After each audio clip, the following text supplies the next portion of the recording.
جب مریم صاحبہ ادھر پیش ہوتی ہیں اسلام آبادی کورٹ میں، اس کے بعد وہ صحافیوں کے ایک سیمینار میں جاتی ہیں، وہاں پر بھی فوج کے خلاف تقریریں کی جاتی ہیں۔ اس پر فواد چودھری صاحب ٹویٹ کرتے ہیں اور کہتے ہیں کہ فافن کے سابق سربراہ سرور باری نے فافن کی مقامی ہوٹل میں حکومت مخالف کانفرنس کی فنڈنگ اور ورکنگ کو لے کر سنگین الزامات عائد کیے ہیں۔ میں نے اکنامک افیئرز ڈویژن اور FIA کو ہدایت کی ہے کہ ان الزامات پر تحقیقات کریں اور قانونی کارروائی کا آغاز کیا جائے۔ اسی دوران الیکشن کمیشن آف پاکستان کی بھی فنڈنگ کے اوپر سوالات اٹھتے ہیں، اس کے اوپر فہیم اختر صاحب نے ویڈیو کی ہے، میں ابھی تک اس پہ بات نہیں کر سکا کیونکہ اتنی ہیپننگز ہو رہی ہیں، ظاہر ہے ممکن نہیں ہوتا ہر چیز کے اوپر بات کرنا، لیکن فہیم اختر صاحب نے اس کے اوپر ویڈیو کی ہے جو الیکشن کمیشن کے اوپر سوالات اٹھ گئے ہیں کہ الیکشن کمیشن آف پاکستان غیر ملکی فنڈنگ لے رہا ہے۔ اس کے بعد 21 نومبر کو یعنی کل جو ابھی تاریخ گزری ہے، اس میں نواز شریف جو ہیں وہ آسما جہانگیر کانفرنس سے خطاب کرتے ہیں۔ خطاب سے پہلے ڈرامہ رچایا جاتا ہے کہ وہ جناب لائنیں کاٹ دی گئی ہیں، انٹرنیٹ کاٹ دیا گیا ہے، یہ کر دیا گیا ہے، وہ کر دیا گیا ہے، اور پھر ان کا جب خطاب ختم ہوتا ہے، ان کے خطاب کے چند منٹ بعد جو احمد نورانی ہیں ان کی ویب سائٹ ایک خبر جاری کرتی ہے، ایک آڈیو جاری کرتی ہے کہ یہ ثاقب نثار صاحب کی کسی اور شخص کے ساتھ آڈیو ہے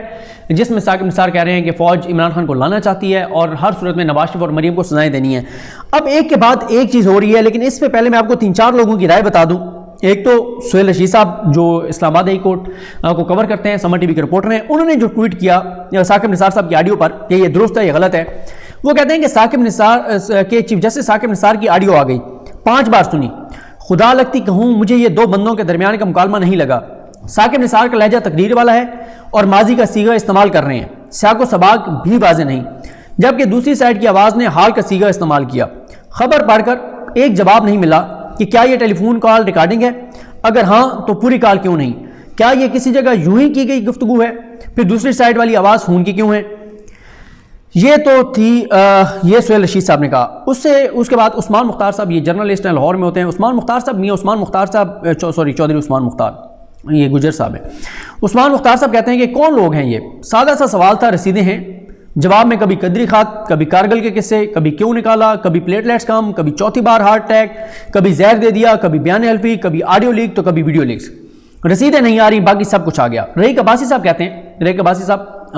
پیٹ کے مرکزی رہنما رہے ہیں، آج کل بیرون ملک ہوتے ہیں۔ ڈاکٹر رحیق عباسی صاحب کہتے ہیں کہ محمد زبیر نامی نون لیگی کی واضح نظر آنے والی ویڈیو کے باوجود جملہ ڈاٹ نون لیگ والوں کے بارے میں جو کہا جاتا ہے، میں ظاہر چلے میں پڑھ دیتا ہوں، یہ ان کا کہنا ہے نا، میں تو نہیں کہہ رہا۔ وہ کہتے ہیں کہ محمد زبیر کی واضح نظر آنے والی ویڈیو کے باوجود جملہ پٹواری اور ان کے ہمنوا اس بات پر مصر ہیں کہ ان کی ویڈیو جعلی ہے، جبکہ سابق چیف جسٹس میاں ثاقب نثار سے منسوب ایک جعلی اور فیبریکیٹڈ آڈیو کو اصلی کہنے پر بازد ہیں جو ایک پراسرار ویب سائٹ پر جاری کی گئی ہے۔ اس کے بعد محمد عمران جو GNN کے رپورٹر ہیں، اسلام آبادی کورٹ کو کور کرتے ہیں اور ان کا YouTube چینل بھی ہے، محمد عمران کہتے ہیں کہ ان کی ثاقب نثار صاحب سے بات ہوئی ہے، وہ لائن تھے اس آڈیو سے، اور پھر میں نے انہیں آڈیو بھیجی، ان کا موقف جانا تو وہ بولے کہ یہ سب من گھڑت ہے، فیبریکیٹڈ ہے۔ میں نے پوچھا کہ آپ کے خلاف اچانک کیوں آنا شروع ہو گیا ہے، تو انہوں نے کہا کہ پتہ نہیں کون ہے اور کیوں یہ سب کر رہا ہے، شاید ان کے کیونکہ کیسز لگ رہے ہیں، لیکن یہ سب من گھڑت ہے، اس معاملے پر پریس کانفرنس انٹرویو کا کوئی ارادہ نہیں۔ وسیم بدامی صاحب نے ٹویٹ کیا، انہوں نے بھی بتایا کہ ان کی ثاقب نثار صاحب سے ملاقات ہوئی ہے اور انہوں نے اس کی تردید کی ہے۔ احمد عدیل سرفراز صاحب ITV کے رپورٹر ہیں اور انہوں نے بھی یہ بات بتائی کہ جناب ان کی بھی ثاقب نثار صاحب سے بات ہوئی، کچھ اور بھی رپورٹرز نے لکھا۔ اب یہ تو ہو گئی ٹائم لائن اور چیزیں جو میں نے آپ کے سامنے رکھی ہیں۔ اب آ جائیں اس بات پر کہ یہ سب کچھ جو ہو رہا ہے کہ پہلے سپریم کورٹ کو ڈسکریڈٹ کیا گیا ثاقب نثار صاحب کو کہ وہ بیان حلفی لا کے،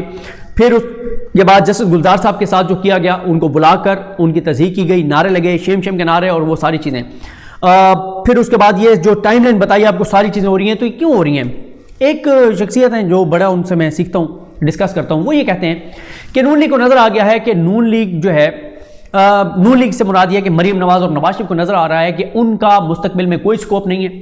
ان کی اسٹیبلشمنٹ سے ڈیل نہیں ہو رہی، فوج سے ان کے معاملات طے نہیں ہو رہے، فوج ان کو ڈیل دینے کے لیے تیار نہیں ہے، تو ان کو اب نظر آ رہا ہے کہ وہ نہیں ہے، تو وہ کہتے ہیں نہ کھیلیں گے نہ کھیلنے دیں گے۔ وہ چاہتے ہیں کہ شہباز شریف بھی نہ آئیں، اور وہ تو یہ بھی کوشش کر رہے ہیں کہ اتنا ملک کے اندر انتشار کی فضا بنا دی جائے کہ فوج جو ہے وہ ٹیک اوور کر لے، اور ان کو یہ سوٹ کرتا ہے کہ مارشل لا لگ جائے تاکہ انٹرنیشنلی ان کا جو ایجنڈا ہے پھر وہ پورا ہوگا، اور وہ انٹرنیشنلی اس کے اوپر کھیلیں گے کہ دیکھیں ہم تو پہلے کہتے تھے اور یہ دیکھیں اب تو فوج نے ٹیک اوور کر لیا، اور وہ یہ چاہتے ہیں۔ میں نے کہا ٹھیک ہے وہ چاہتے ہیں، تو پھر میں نے کچھ اور لوگوں سے بات کی کہ اس وقت اسٹیبلشمنٹ کیا سوچ رہی ہوگی. ان کا یہ خیال ہے، کچھ اور جو لوگوں سے جو ظاہر ہے ان چیزوں پر نظر رکھتے ہیں، وہ کہتے ہیں کہ اس میں کوئی شک نہیں ہے کہ ایک شدید ترین سپریم کورٹ کو ڈسکریڈٹ کیا، ہائی کورٹ کو متنازع بنا دیا، حکومت کے اوپر جو الزامات لگتے ہیں، فوج کے خلاف جو کچھ کیا جا رہا ہے، آڈیو پہ آڈیو. اور یہ اسد چودھری صاحب کا میں ٹویٹ پڑھ رہا تھا، ہمارے پروڈیوسر ہیں جو ہم پروگرام کرتے ہیں پبلک ٹی وی پر ریاست اور عوام، تو انہوں نے بھی یہ کہا ہوا تھا کہ یہی وہ سسیلین مافیا ان کو جو کہا گیا ہے، اس لیے کہا گیا ہے کہ یہ یہی کرتے ہیں. دیکھیں کتنی پلاننگ ہے کہ پرانی آڈیوز بنا بنا کے اور جاری کی جا رہی ہیں، سارا کچھ کیا جا رہا ہے. تو یہ ایک اس لیے ان کو سسیلین مافیا کہا گیا تھا. تو ان کا یہ کہنا تھا، کسی اور دوست سے بات ہوئی، وہ کہتے ہیں کہ ابھی گراؤنڈ کے اوپر نہ تو کوئی دھرنے ہو رہے ہیں، نہ ریلیاں ہو رہی ہیں، نہ احتجاج ہو رہے ہیں، نہ کوئی انتشار ہے، نہ کوئی فساد ہے. تو وہ کہتے ہیں کہ یہ میڈیا اور سوشل میڈیا کی حد تک ہے، لیکن ان کا یہ خیال تھا کہ ادارے یہ ضرور سوچ رہے ہوں گے کہ یہ تو بالکل ایک ملک کے اندر جو ایک فضا بنا دی گئی ہے سپریم کورٹ کے حوالے سے، ہائی کورٹ کے حوالے سے، فوج کے حوالے سے، اور ہر چیز کے پیچھے حکومت کو تنقید کا نشانہ بنایا جاتا ہے، پیچھے فوج کو ساتھ بنایا جاتا ہے. سپریم کورٹ ٹارگٹ نشانہ، سپریم کورٹ بہانہ، اصل نشانہ فوج، ہائی کورٹ نشانہ، اصل ٹارگٹ فوج. ہر طرح سے فوج کو اور ریاستی اداروں کو جو جس طرح سے ان پہ دوبارہ ایک حملہ آور ہوئی ہے یہ اپوزیشن پی ڈی ایم نون لیگ، تو وہ کہتے ہیں کہ اب شاید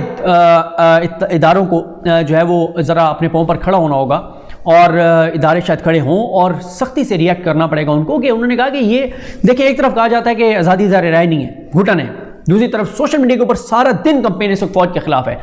عوامی جلسوں میں فوج کے اوپر تنقید. یہ آسما جہانگیر کانفرنس میں 3 دن پاکستان کے اداروں کو گالیاں دی گئیں، ڈسکریڈٹ کیا گیا، بیرونی ایجنڈے کو پائے تکمیل پہ پہنچایا گیا، اور وہی جو 5th جنریشن وار کی بات ہوتی ہے، تو اس کو ریاست کو کاؤنٹر کرنا ہوگا. پہلے بھی جب یہ 20 سپٹمبر کو نواز شریف نے تقریریں کرنی شروع کی تھی، تو عمران خان صاحب نے کہا تھا کہ میں اب بدلا ہوا عمران خان آپ دیکھیں گے، اور پھر کچھ درمیان میں بات ہوئی سوشل میڈیا کے اوپر جو اداروں کے خلاف جھوٹ پہ مبنی چیزیں آتی ہیں اس کے اوپر کمپین کی جائے گی. تو یہ ساری چیزیں ہیں، اور لیکن ہمیں کہیں پہ اس طرح سے سختی نظر نہیں آئی. تو ان کا یہی خیال تھا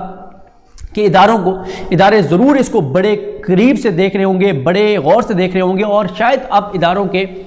صبر تحمل کا پیمانہ جو ہے وہ لبریز ہو. اس کی وجہ یہ ہے کہ وہ یہ سمجھتے ہیں کہ 20 سپٹمبر 2020 کو بھی یہ حالات نہیں تھے جو اب بنا دیے گئے ہیں. یعنی کوئی ادارہ بخشا نہیں ہے، ہر ادارے کے اوپر اس وقت چڑھائی کر دی گئی ہے، ہر ادارے کو کنٹروورشل بنا دیا گیا ہے، ہر ادارے کی تضحیق کی جا رہی ہے، پاکستانیوں کو متنفر کیا جا رہا ہے، جیسے چیف جسٹس پاکستان نے بھی کہا تھا. تو وہ کہتے ہیں کہ اب اداروں کو کچھ نہ کچھ کرنا ہوگا، عمران خان صاحب اور اداروں کو مل بیٹھ کر. لیکن وہ بات ان کا بھی یہی تھا کہ بالکل نون لیگ کی یہ کوشش ہے کہ وہ اتنا انتشار ملک کے اندر پھیلا دیں لے آئیں کہ وہ کہتے ہیں کہ ہم نہیں ہیں تو پھر عمران خان بھی نہ ہو، اور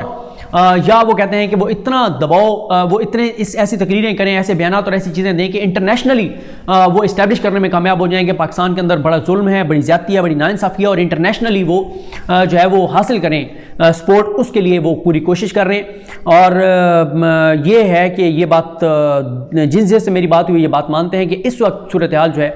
وہ جو ماحول بنا دیا گیا میڈیا اور سوشل میڈیا کے اوپر وہ بہت ٹف ہے اداروں کے لیے. اداروں کو اب ریئیکٹ کرنا پڑے گا، اداروں کو اب کسی نہ کسی طرح سے، یعنی ریئیکٹ کرنے سے مراد یہ نہیں ہے کہ وہ بندے اٹھا لیں، یعنی ان کو قانونی محاذ پر. اور ہم پہلے دیکھ رہے ہیں کہ ایف آئی اے کے جو ادارہ ہے، جتنے بھی فوج کے اوپر حملے ہوتے ہیں، عدلیہ کے اوپر حملے ہوتے ہیں، کہیں پہ بھی ہمیں ایف آئی اے کا ادارہ ایکٹیو نظر نہیں آتا. ہمیں ایف آئی اے کا ادارہ بندوں کو اٹھاتا ہے، عدالتیں ان کو رہائی کا حکم جاری کر دیتی ہیں کیونکہ ایف آئی اے کے کیس کمزور ہوتا ہے. تو اب ایف آئی اے کو یہ دیکھنا ہوگا. میں تو کئی بار یہ بات کر چکا ہوں کہ ہماری ریاست، ہمارے پرائم منسٹر بھی کہتے ہیں، ہمارے آرمی چیف بھی کہتے ہیں کہ 5th جنریشن وار سب سے بڑا مسئلہ ہے. سوشل میڈیا کے اوپر، میڈیا کے اوپر جو عوام کو متنفر کیا جا رہا ہے پاکستان سے اداروں سے، یہ سب سے بڑا مسئلہ ہے. لیکن آپ کر کیا رہے ہیں؟ اس کو کاؤنٹر کرنے کے لیے آپ کیا کر رہے ہیں؟ کچھ بھی نہیں کر رہے. جو ایف آئی اے کا ادارہ ہے، ابھی کچھ چینجنگ اس میں ہوئی تھی، میں نے چیک نہیں کیا کہ کیا کیا چینجنگ ہوئی ہیں، لیکن کیا کیا ہوئی ہیں، کون آیا ہے. لیکن جو پرانی ان کی ٹیم ہے ان کے بس کی بات نہیں ہے. میں آپ کو بڑی تفصیل سے ویڈیوز میں بتا چکا ہوں پہلے، جب میں اسلام آباد ہائی کورٹ کے اس کیس کو کور کر رہا تھا، کہ ان کے بس کی بات نہیں ہے. وہ تو بلکہ ہیرو بنا رہے ہیں پاکستان کی فوج پر حملے کرنے والوں کو، اور عمران خان صاحب کی اہلیہ پر حملے کرنے والوں کو غلط طریقے سے ان کو اٹھایا جاتا ہے، پھر عدالتیں ان کو رہا کرتی ہیں، ضمانت دیتی ہیں، ریمارکس آتے ہیں، وہ ہیرو بن جاتے ہیں، کوئی کارروائی نہیں ہوتی. تو بہرحال ایک case supreme court of Pakistan میں پینڈنگ ہے جس کو اجاز الحسن صاحب سن رہے ہیں، قاضی محمد امین صاحب، منیب اختر صاحب، اس کیس کی بھی دوبارہ سماعت جو ہے وہ حکومت کو کہنا چاہیے، مقرر ہونی چاہیے، اور اس معاملے کو کوئی فیصلہ آنا چاہیے کہ کون سی حدود و قیود ہیں، آزادی اظہار رائے کس حد تک ہے، کس حد تک آپ اداروں کو برباد کر سکتے ہیں بغیر ثبوت کے. جس طرح سے اداروں کو اس وقت ملائن کیا جا رہا ہے وہ بڑا ہی شرمناک بھی ہے، افسوسناک بھی ہے، اور سب سے حیران کن بات یہ ہے کہ پاکستان کی حکومت، پاکستان کے ادارے بالکل بے بس نظر آتے ہیں. کوئی وہ اس کو کاؤنٹر اس طرح سے نہیں کر رہے جیسے کرنا چاہیے، کوئی قانونی کارروائی نہیں ہے، کوئی چیز نہیں ہے. دیکھتے ہیں بہرحال چیزیں کس طرح آگے بڑھتی ہیں. مجھے اپنی دعا میں یاد رکھیں. اللہ کریم ہم سب کا حامی ناصر ہو. اللہ حافظ.